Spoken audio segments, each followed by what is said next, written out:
Okay, on your screen right now, it's Paul and Aaron from the Fin Factor. They need no introduction, but I'll say hello to them. What's up, guys? Hey, how's it going, Brodie? How you doing, Brodie? Thanks for having us. Absolutely. It's a pleasure to chat. Give me the history of the Fin Factor. Whose idea was this? How did you two get together?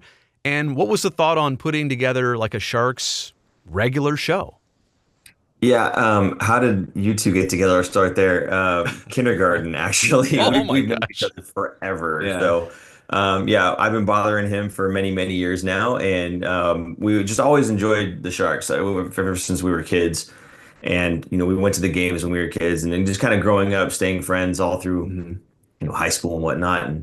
And we just kind of decided at one point, wouldn't it be fun to do what we like to do anyway, which is just talk about the Sharks, that's what the show's all about. It's all about just kind of having that conversation with a friend or our friends, the people who come and join the live streams and everything. So that was kind of the premise, was let's just do that. Initially, we were just going to do it as a podcast. Right. And super producer Jason, who's off screen over here, you guys know the bell. He said, no, we're going to do video. So, here we are. I don't know, Aaron, that was the bare bones sum up of it. Very bare bones. Yeah. More of we had the idea to do it, and I was like, I don't know how to produce this at all. Paul doesn't either. So I'm gonna ask my brother, who has the TV film background, what he thinks and if he'd be able to help us out. And that's when he goes, no, we're not doing podcasts. We're doing video. That's the future. This was back in 2016, or 2018. And so he said, let's get the studio. We built it in the garage originally, in his garage. And then, if you go back to our first couple episodes, our microphones were super cheap from Amazon. They sounded terrible the first 4 episodes. Everything we were still figuring out. The camera was like a little too low, so it was just very not. It wasn't professional as it is. It's evolved. Yeah. It's definitely evolved over time. The set's professional. We're still Right. not quite He makes there. us look way better than we are. So we're very grateful for having super producer Jason running the things behind the show. I was just about to say, if you don't consider yourselves or your show professional, your studio is very professional. So you got to ride with One that. out of two ain't bad, right? Yeah, right. Yeah. And you're doing a weekly show. You sometimes have guests. And I think generally as I watch, you guys are mostly optimistic about how things are going. But I also sense, the genuine fan in both of you. You're realistic about the situations too. You very much are both huge Sharks fans. That's easy to see. Yeah. I had season tickets for 10 years, bought them when I first got out of college. So this is way back 2005.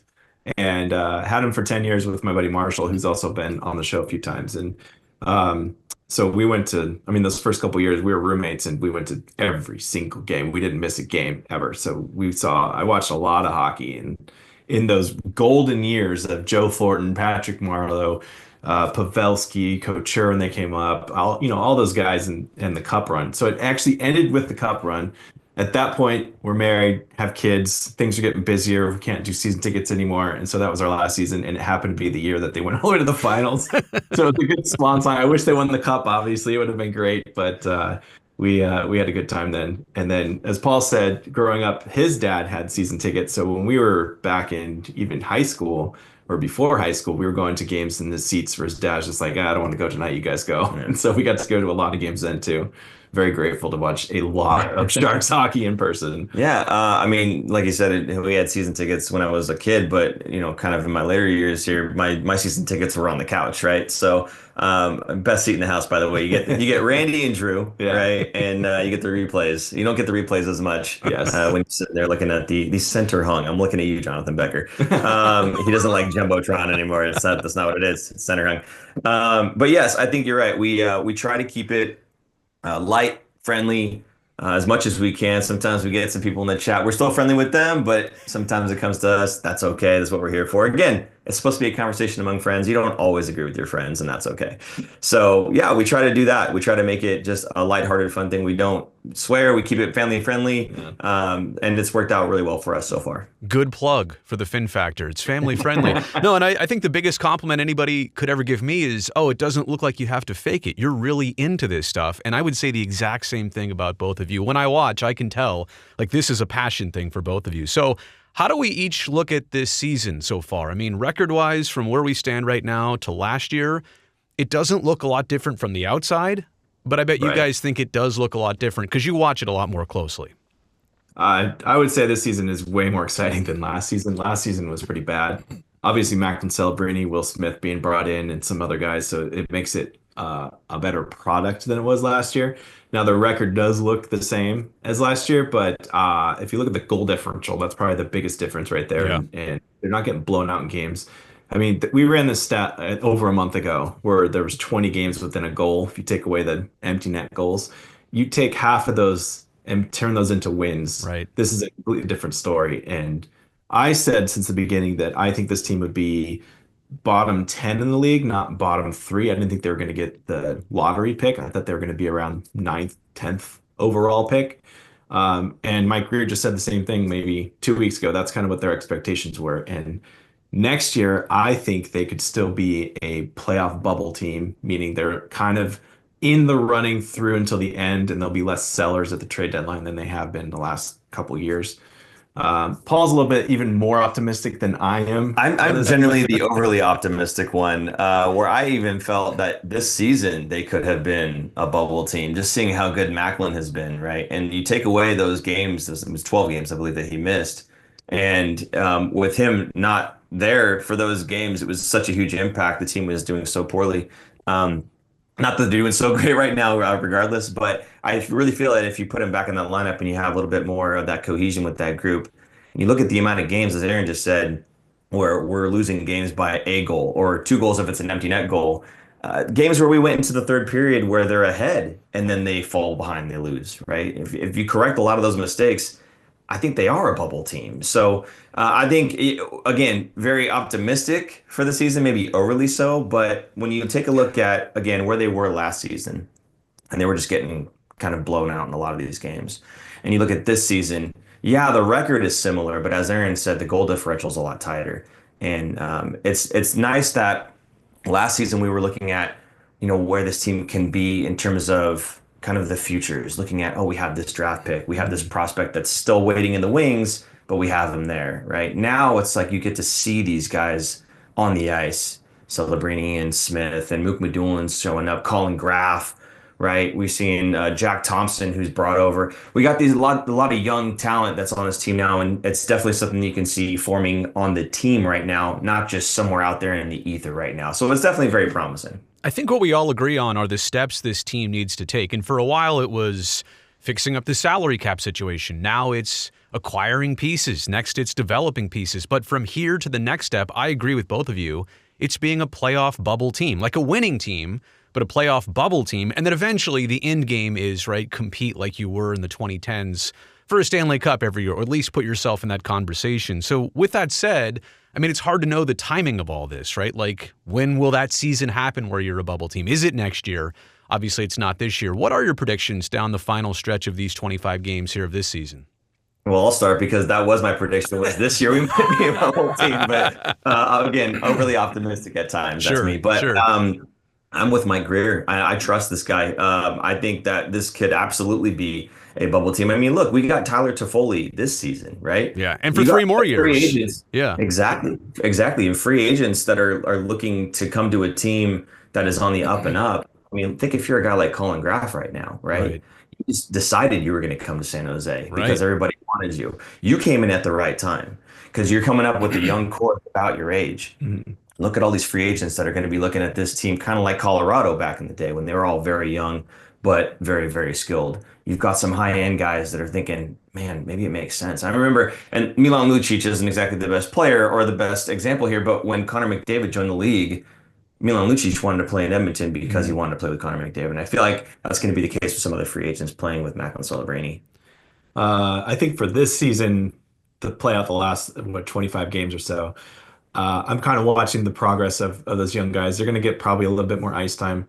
They are going to be playing tougher competition this season because all the teams that are left are fighting for playoff spots. So they need all the points they can get to get into that position.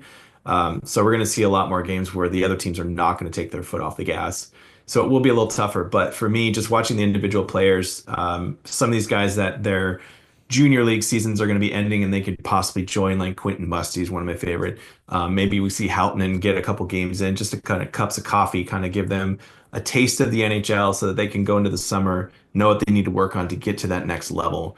and come into training camp next season. So I'm looking at kind of that of what young guys are going to come up. Plus, we're also kind of keeping an eye on the Barracuda because that team Yeah. is really good. And the Sharks are constantly being ranked with the best prospect pool right now in all of the NHL. And a lot of those guys are, again, they'll finish their junior league seasons and be able to join the Barracuda at least for the playoffs. And we'll see them make a deep playoff run. And seeing Askarov, I mean, just getting Askarov was huge this season because that was one of the things that the Sharks were absolutely missing was that blue chip prospect and goal. He's probably, I mean, I can't speak too much to the future, but looks like he's going to be the Sharks goalie for the next decade. And then you got Celebrini, who's going to be the number one center for the next decade. So there's a lot of the cornerstone pieces that are coming together. And to me, I describe it to non-Sharks fans that are maybe Warriors fans as saying they're getting Steph Curry, Draymond Green, and Klay Thompson right now in the beginning, and you're going to see that core getting formed, and they're going to grow together, and eventually they're going to be cup contending team, not a bubble playoff team. But I'm thinking next couple seasons, definitely next season, I'm hopeful to be a bubble playoff team for the Sharks. Aaron, are you reading my notes? I mean, that's like you just made several points of the next things I was going to mention. One of them I talk about a lot. Like the Sharks right now are kind of like the Warriors pre-dynasty era teams. Like you've got Steph Curry and you're about to draft Klay Thompson and get Draymond. You're about to build this thing and go the right direction. You also mentioned about Yaroslav Askarov. Now he's not currently with the Sharks. He's on the CUDA, but I think we can all see how cool that is to have a goalie prospect to go along with all the skating prospects, forwards and defensemen. But actually, and maybe I'll go back to you on this one, Paul, because I want you to get a thought on this too. Like the Barracuda, I feel like in the next couple weeks and months are going to be so important. I would love for them to kind of stack the deck and get everybody they can, have that group, have that young group, make a playoff run, be in the playoffs. You know what? If Askey's not on the Sharks for Game 82, that's fine. I'd love to see him down there in a meaningful situation, gain that experience. I'd love for that entire group to have a deep playoff run. Brodie, who's checking whose notes here? Because definitely, Aaron has brought this up before. Yeah, in terms of stacking the deck, we've talked about this before. What happens near the end of the season? Sharks aren't going to be a playoff team. Fine. You've got guys like Macklin Celebrini, like Will Smith, who's Eklund even, which seems strange to me. Eklund just seems like he's a veteran in this league by now. Already, yeah. Yeah. So you can, as you said, stack the deck and put those guys on there. Not to mention the guys that are still playing in, it's like OHL, for instance, like Quentin Musty. Right. I think he could absolutely step in and help the Barracuda, not just participate. I think he could actually help that team.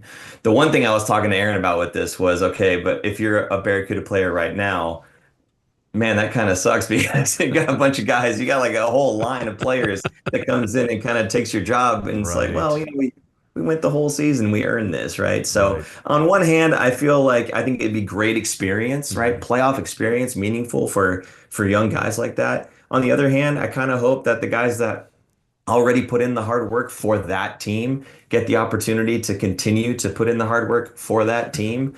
But you can't deny how amazing it would be to watch Macklin just tearing it up in the Oh, it would just be bonkers. I don't know. Now wait a second. I didn't say Macklin. Wait a second, Paul. You're going off the edge there. A little bit, but that's what he was talking about too. So I just said that they could do that. Right. They would be allowed to. No, I feel like if you're somebody that has split time, and to your points, the McMadulans, the Graffs, even Askey, if you've gone back and forth, I think you're okay to go back. If you've been up with the Sharks all year, like 2 or 71, I don't know. You know that saying, agree to disagree, guys? I actually feel like I'm going to say with both of you, agree to agree. I feel like that's all we're doing here. Yeah. Anything else I missed that you want to throw in here at the end of our conversation? I love what you guys do. I really do. And I'm looking forward to seeing more. Anything else? Thanks. We do have some stuff coming up. We did some interviews with some players. I don't want to give away too much here, but great. Some fun stuff other than being behind this desk and doing some things. We've done some fun things in the past. We've gone to Kathy's power skating, where I am not a hockey player or skater, and learned how to skate on the ice, which was fun. To be fair, neither am I anymore. Paul played hockey growing up. He played roller growing up, and then switched, to ice and roller ice, back and forth. Yeah. So, no, in terms of what else do we want people to know about our show? I mean, again, it's just a fun, welcoming cast of characters in the live chats. When we do our lives, The people in there are very supportive of each other. A lot of fun to be in there. I mean, end up having fun on the show, and if you've watched us, then you know I'm usually the one that's having a really good time over here. So, no, it's just again, it's an inviting atmosphere. We love having people in the chat, and we did have Alan Hashida on here, Yeah. and Alan had some really nice things to say about you, Brodie, and how much you've impacted his career and how much he looks up to you. Appreciate and I feel a little jealous because I didn't get to say anything about it. So I feel like when I do watch you, Brodie, I'm finding myself doing it right now. I have so many ums and ahs, and it is inspiring to listen to you talk, how professionally you come across without the ums and ahs. You got a little bit more experience than I do, but it's inspiring, buddy. It's tough. It's tough.